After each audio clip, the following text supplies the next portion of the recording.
In the news tonight, His Majesty the King receives the credentials of a number of foreign ambassadors.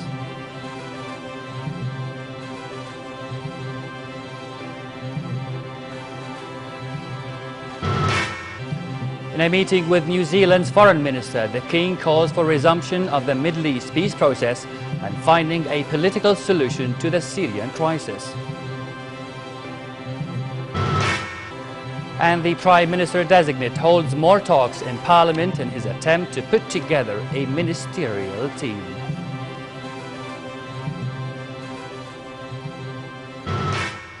Good evening and welcome to a new edition of the news, and here are the details.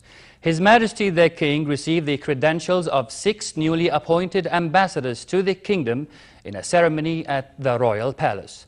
The diplomats are Teguh Wardoyo of Indonesia, Maria Luisa Marinakis of Greece,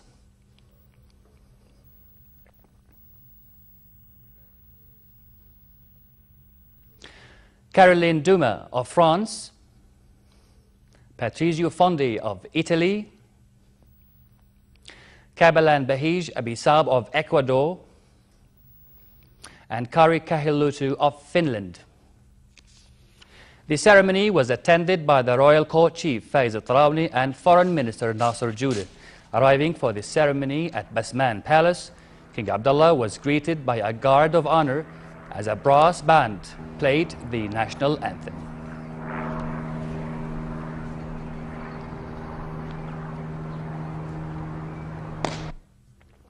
The newly appointed envoys laid wreaths on the tombs of Their Majesties the late King Hussein, the late King Abdullah I, and the late King Talal.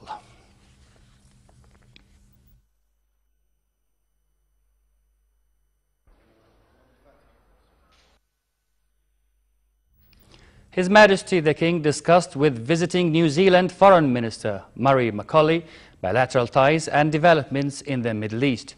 The King and Macaulay agreed on ending bloodshed and violence in Syria. His Majesty said Jordan continues to host Syrian refugees and provide them with humanitarian services. The New Zealand minister also had talks with Prime Minister Abdullah Mansour, focusing on tourism relations, and also discussed the Syrian crisis and Middle East peacemaking with his counterpart, Nasser Judeh. Laith Shanqiti has more. Jordanian-New Zealand relations, the Syrian crisis and the Palestinian-Israeli peace process were on the agenda during a series of meetings New Zealand's foreign minister had in Amman. His Majesty the King spoke of the need to forge closer economic ties with New Zealand.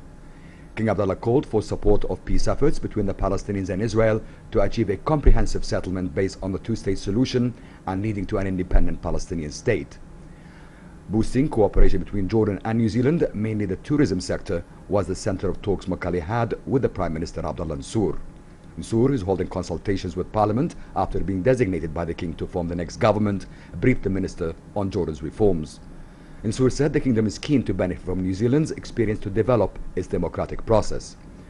On the peace process, Mansour said Jordan will back any effort to kickstart Palestinian-Israeli peace talks to achieve Palestinian statehood.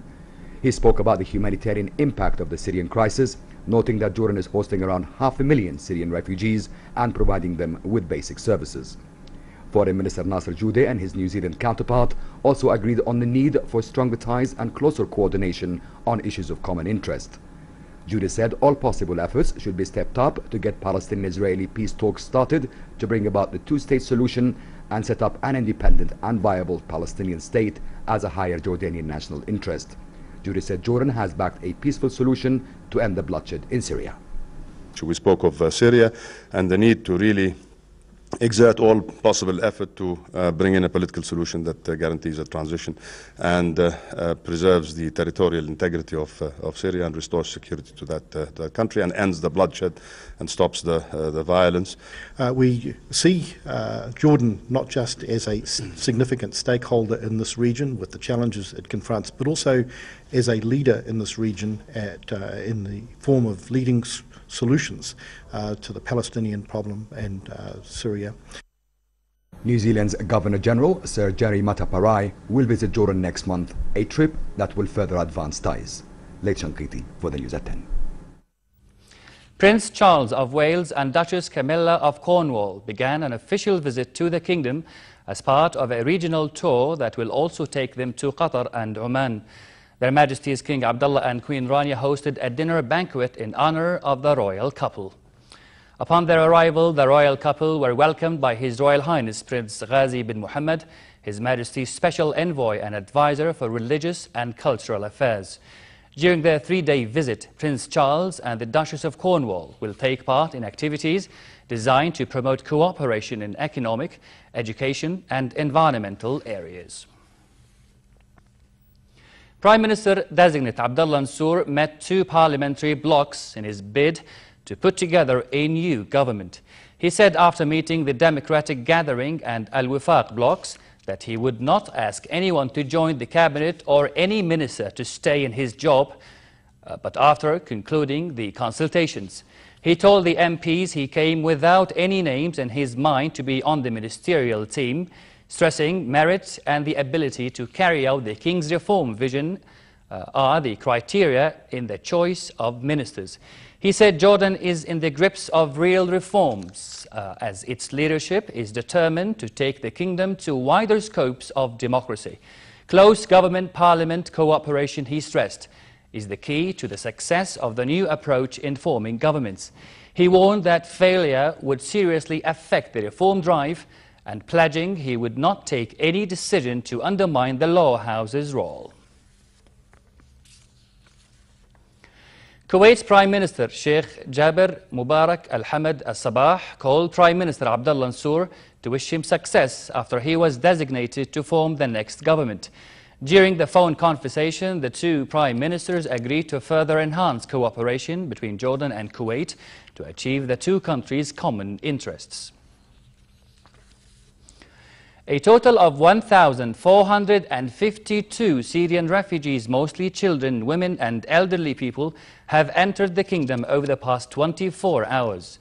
The Jordan Armed Forces Command said border guards along the Jordanian-Syrian border received the refugees and provided them with humanitarian aid in preparation to transfer them to the Zaatri refugee camp.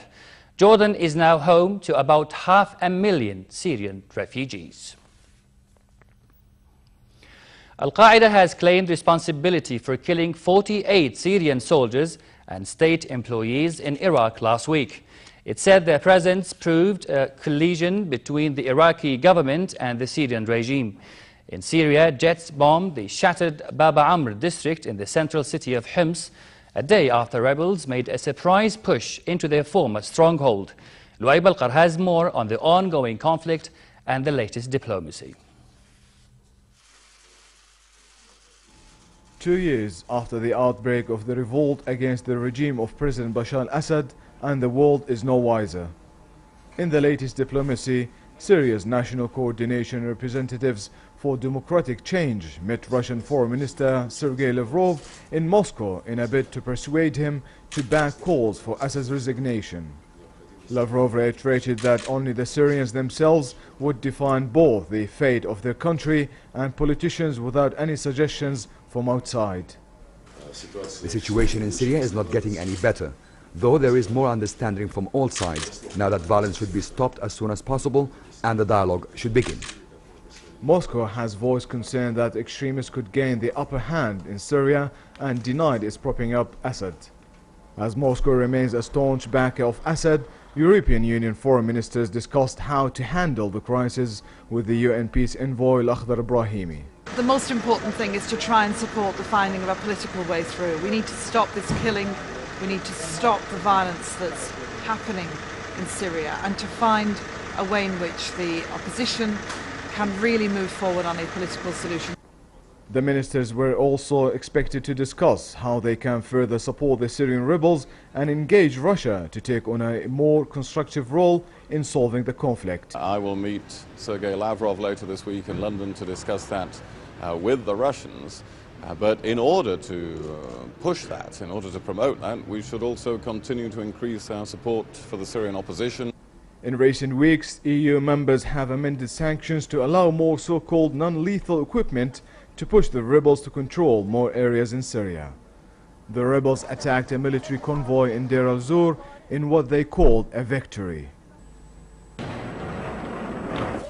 23 bodies were pulled out from a nearby river after heavy fighting throughout the country. Across the border, Turkish authorities have detained 4 Syrians and a Turk in connection with a bomb attack at a crossing along the two countries' border last month. Turkey's interior minister said the suspects had links to Syrian security forces. In the February 11 attack, a minibus exploded at a busy border gate, killing 14 people and wounding dozens more. Damascus has accused Turkey of backing what it calls terrorists within its own borders. Loy Balkar for the news at 10. In Turkey, UN High Commissioner for Refugees Antonio Guterres signed a protocol with the Turkish government's disaster and management body, the AFAD, to improve the register of donors and refugees. Speaking at a joint news conference with the chairman of Turkey's Disaster Management Office, Guterres said the new AFAD system was aimed at allowing for a quicker transfer of aid to refugees. Guterres also signed a memorandum of understanding on cooperation with the Turkish Red Crescent. Turkey has more than 185,000 Syrians registered in camps on its territory and tens of thousands more living in towns and cities. Ankara says it has spent more than $600 million setting up 17 refugee camps, with more under construction. Development, a mechanism that will allow to join on one side the needs expressed by the people, on the other side the capacities existing in the civil society, in the international community and in other organizations that would be willing to cooperate with AFAD in order to match needs with capacities to make sure that the people will benefit as much as possible and will see their needs being met. In Damascus, the World Health Organization, the WHO, urged the Syrian Health Ministry to strengthen disease control measures, even though it says there is currently no disease epidemic in the country.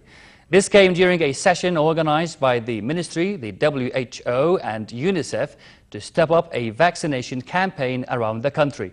The Syrian health minister said the first campaign will kick off next week and last till the end of April, whereby the ministry will carry out field visits to shelters and centers in different governorates.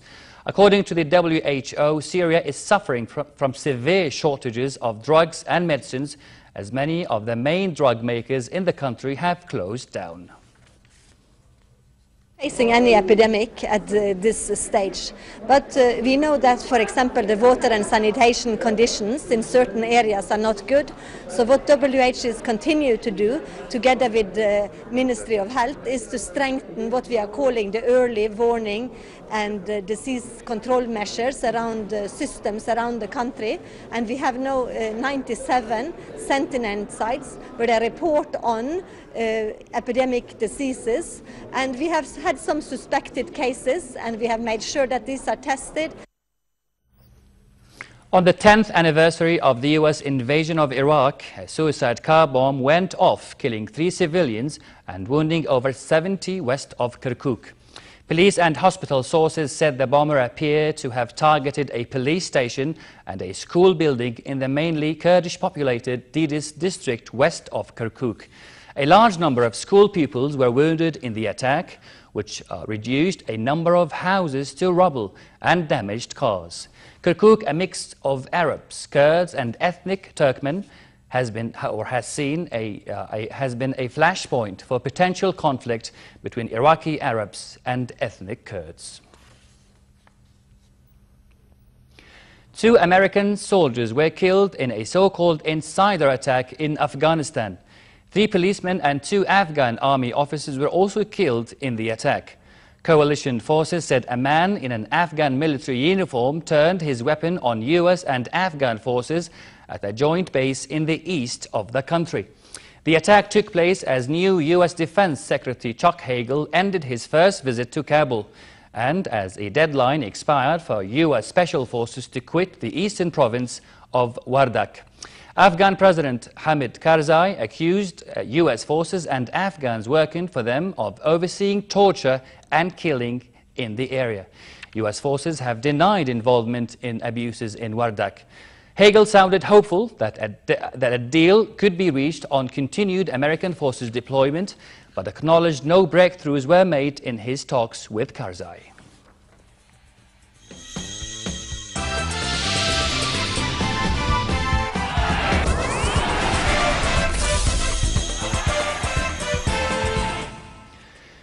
Slovenia's Rok Marguč won his first parallel giant slalom World Cup event in Arosa, Switzerland, to propel him to third in the PGS standings and sixth on the overall parallel leaderboard. He beat Matthew Morrison of Canada, who crashed out in the final. In third place came Anton Antokofler of Austria.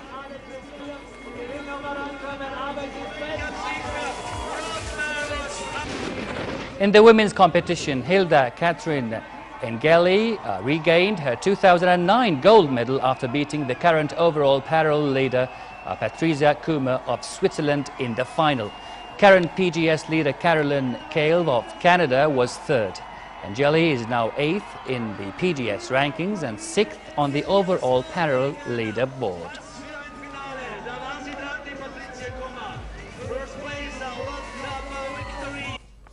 In tennis, Novak Djokovic of Serbia had to work much harder than expected to book his place in the third round of the BNP Paribas Open in Indian Wells, California.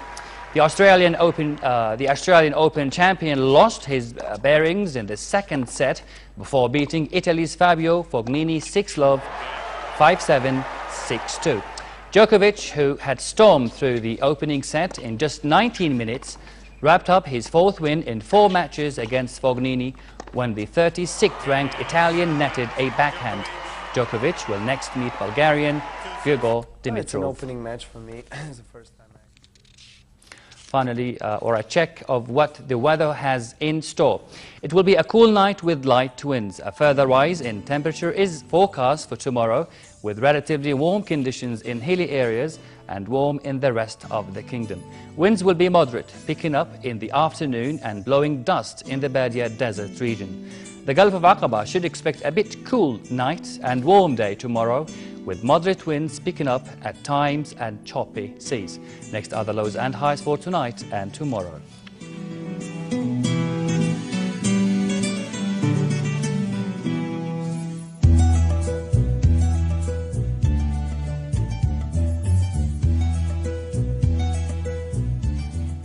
To close, here's a recap of the headlines.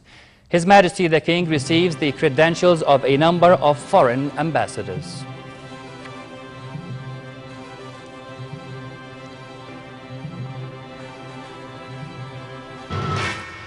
In a meeting with New Zealand's Foreign Minister, the King calls for resumption of the Middle East peace process and finding a political solution to the Syrian crisis.